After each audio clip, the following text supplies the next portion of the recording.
Kiai, bagaimana kita yang ahli sunnah wal jamaah ini mensekolahkan anak ke pondok-pondoknya salafi? Hukumnya haram, gak boleh.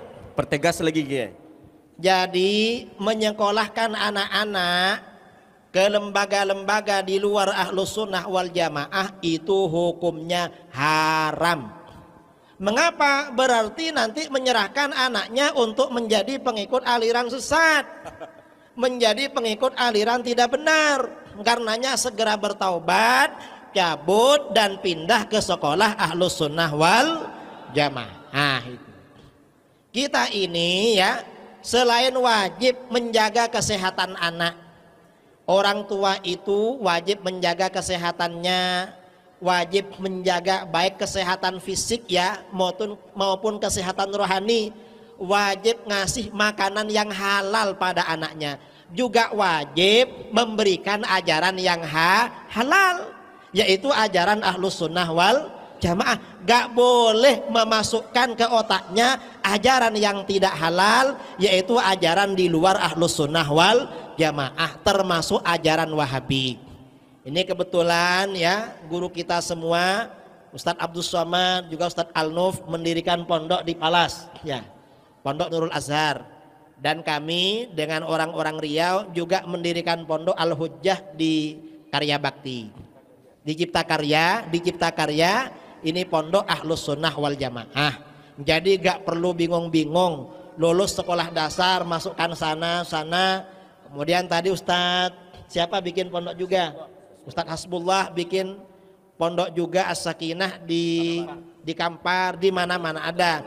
Insya Allah sebentar lagi Ustadz Dr. Zulhendri juga bikin lagi. Gak perlu bingung-bingung. Dan saudara-saudara perlu tahu, muridnya ahlus sunnah wal jamaah dijamin lebih cerdas daripada muridnya Wahabi. Mengapa? Ustadz Wahabi biasanya tidak cerdas, tak ada akal. Tapi kalau ingin menjadi orang bodoh, masukkan ke sekolah Wahabi. Apakah boleh kita menyekolahkan atau memasukkan anak ke pondok-pondok pesantren yang bermanhaj atau berakidah sesuai dengan Ahlussunnah wal Jamaah, atau selain itu? Karena ada yang mengatakan kalau memasukkan anak ke pesantren yang berakidah salaf itu haram hukumnya. Jadi masukkan anak ke pesantren-pesantren yang umum saja. Ini seperti apa Ustaz? Terima kasih atas pertanyaannya. Saya ingin mengajak kita bersama ya, agar kita tidak begitu mudah untuk mengatakan halal, begitu mudah untuk mengatakan haram dalam satu persoalan. Apalagi kalau halal dan haram itu muncul karena emosional.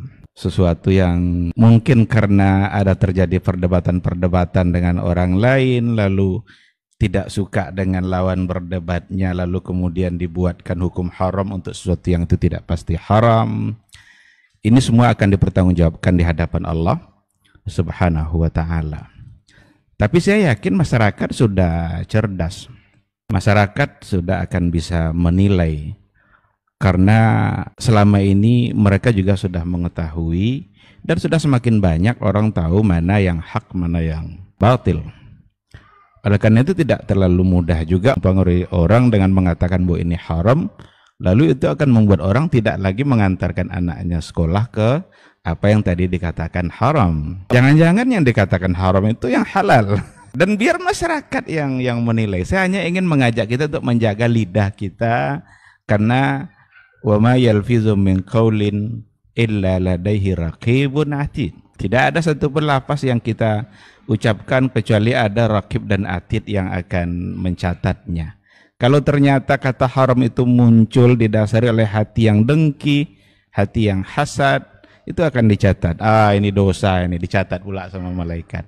Tapi ketika yang dikatakan begini ternyata benar, adalah tujuan yang baik, ya, mudah-mudahan itu tidak dicatat sebagai hal yang baik. Mudah-mudahan Allah mengampuni kita semua terhadap apa yang sudah terlanjur yang kita lakukan. Adapun pertanyaannya, apakah kita harus mengantar anak kita kepada sekolah yang mengajarkan akidah yang benar, itu betul. Karena akidah itu sebagai pondasi. Maka berhati-hati betul kita mengantarkan kepada sekolah mana kita meminta anak kita dididik. Jangan antarkan mereka kepada sekolah-sekolah yang ternyata memang itu sudah menyimpang. Tahu kita itu punya orang Syiah umpamanya, kita antar mereka kepada sekolah itu. Tahu kita liberal umpamanya yang hanya cenderung mengedepankan akal bebas untuk memahami agama umpamanya, jangan antarkan ke situ. Cuma sekarang ini banyak orang yang mengaku-ngaku dia yang benar. Kullun yadda'i waslan li Laila wa Laila la tuqirru lahu bidzaka. Semua orang menganggap dia itu adalah orang yang dekat dengan Laila. Semua orang ngaku-ngaku, Laila untuk saya tuh. Oleh karena itu, di saat banyaknya orang mengaku-ngaku tadi itu, caranya pilih mana yang benar-benar sesuai atau setidaknya mendekati kepada yang dikatakan oleh Al-Quran dan Sunnah. Untuk itu perlu banyak belajar. Tidak ada waktu sekarang ini lagi kecuali untuk belajar. Habiskan waktu kita untuk belajar akidah agar kita tahu mana sekolah yang benar. Bahkan untuk menengok sekolah itu pantas tidak saya antarkan anaknya, pertama sekali tengok apa konsep akidah yang mereka ajarkan, sesuai tidak dengan Quran dan Sunnah. Kalau memang itu sesuai, ikuti. Tapi kalau ini kayaknya sudah banyak akal-akalnya nih soal akidah bagi mereka ini, tidak lagi mereka menerima secara murni ini, jangan antar situ. Wajar-wajar saja kita mengatakan seperti itu. Jadi sekali lagi, di saat banyak orang yang mengklaim bahwa mereka lah yang benar, caranya tidak lain dan tidak bukan farudduhu ilallahi wa rasulih. Kembalikan kepada Allah, kepada Al-Quran dan kepada Rasul sesuai dengan apa yang dipahami dulu oleh para sahabat. Ini ungkapan-ungkapan seperti ini kadang dianggap juga ini klaim. Oh, berarti tidak perlu lagi ulama langsung kepada Quran. Apa kita langsung paham Quran? Ini orang yang gagal paham. Ketika dikatakan bahwa kembali kepada Al-Quran dan Sunnah, bukan berarti kita tidak kembali kepada apa yang dipahami oleh para ulama. Karena mereka para ulama yang sudah lebih dulu dari kita memahami Al-Quran.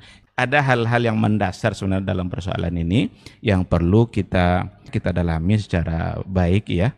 Kalau tadi dikatakan bahwa perkataan ulama bukanlah dalil, tapi perkataan mereka sesuatu yang perlu dicarikan dalilnya. Mari sama-sama kita menyadari bahwa kita ini memang adalah orang-orang yang tidak harus tunduk kepada apa yang diatur oleh Allah dan oleh Rasulullah, bukan tunduk kepada apa yang diinginkan oleh hawa nafsu, oleh akal dan logika kita, tetapi logika yang harus tunduk kepada Al-Quran dan Sunnah.